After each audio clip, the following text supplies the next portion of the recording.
Ketika kalian mendengar kata sosialisme, apa yang ada di pikiran kalian? Untuk mengetahuinya, mari kita simak video ini.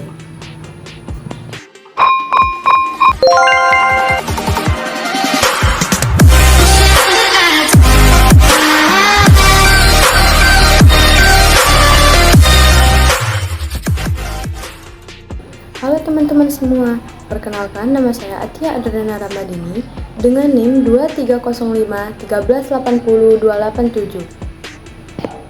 Sebelum mengetahui apa itu ekonomi sosialisme, kita harus mengerti terlebih dahulu mengenai definisi tentang sistem ekonomi itu sendiri. Sistem ekonomi adalah suatu sistem yang mengatur hubungan ekonomi antara manusia dan seperangkat kelembagaan masyarakat. Menurut Gregory Grossman dan M. Manning, sistem ekonomi adalah sekumpulan unsur yang terdiri dari unit-unit, agen-agen, serta lembaga-lembaga ekonomi yang bukan saja saling berhubungan dan berinteraksi, melainkan juga sampai tingkat tertentu yang saling menopang dan memengaruhi satu sama lain. Setelah kita mengetahui apa itu sistem ekonomi, kita harus mengerti juga apa itu sistem ekonomi sosialisme. Jadi, sistem ekonomi sosialisme adalah suatu sistem ekonomi yang diatur sepenuhnya oleh negara. Sistem ekonomi sosialis biasanya disebut juga dengan sistem ekonomi terpusat karena segala sesuatunya harus diatur oleh sebuah negara dan juga dikomandokan dari pusat.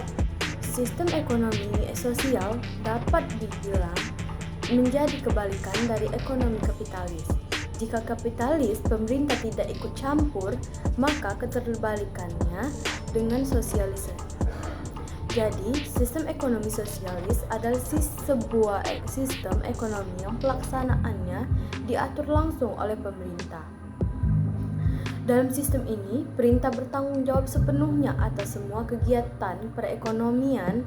Sistem ekonomi sosialis ini disebut juga dengan sistem ekonomi terpusat karena memang diatur langsung oleh pemerintahan pusat. Jadi, pemerintahan pusat tidak hanya menjadi fasilitator, tetapi juga akan mengatur dengan kebijaksanaan ekonomi.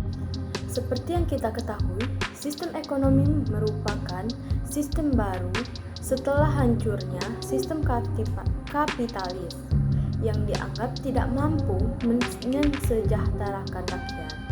Sistem sosialis memiliki beberapa bentuk pilar, di antaranya sebagai berikut. Yang pertama, mewujudkan kesamaan secara real. Yang kedua, menghapus kepemilikan individu secara keseluruhan maupun sebagian. Dan yang terakhir, mengatur produksi dan kontribusi secara kolektif. Secara umum, ketiga pilar dalam sosialis berlandaskan pada dialektika materialisme historis, di mana tidak bersandar pada kepercayaan atau mitos, tahayul, dan agama. Jadi, tidak ada namanya doktrin agama pada rakyat karena yang pertama kali menggunakan sistem ini adalah orang komunis. Ada pula beberapa faktor yang mendorong adanya sosialis, yaitu yang pertama, adanya revolusi industri. Yang kedua, karena kebangkitnya kaum buruh atau majikan dan kaum buruh. Yang ketiga, munculnya pemikiran-pemikiran baru yang lebih terpelajar dan lebih rasional terhadap kehidupan manusia dan masyarakat. Yang keempat, adanya tuntutan-tuntutan berlakunya demokrasi dari hasil revolusi Prancis.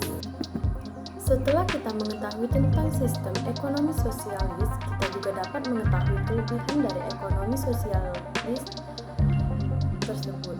Kelebihannya yaitu: 1. Kesediaannya kebutuhan pokok. Kedua, didasarkan atas perencanaan negara.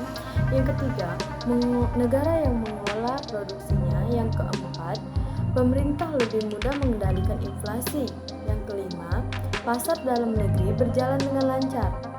Namun, Ekonomi sosialis ini juga memiliki beberapa kekurangan, yaitu: 1. Sulit melakukan transaksi. Yang kedua, membatasi kebebasan. Dan yang ketiga, mengabaikan pendidikan moral. Nah, setelah kita memahami tentang ekonomi sosialis, kita dapat menyimpulkan ada beberapa ciri-ciri dari ekonomi sosialis. Yang pertama, yaitu segala alat dan sumber daya dikuasai oleh pemerintah. Yang kedua, tidak ada kebebasan dalam masyarakat. Yang ketiga, kebijakan perekonomian diatur sepenuhnya oleh pemerintah. Yang keempat, hak milik perorangan tidak diakui.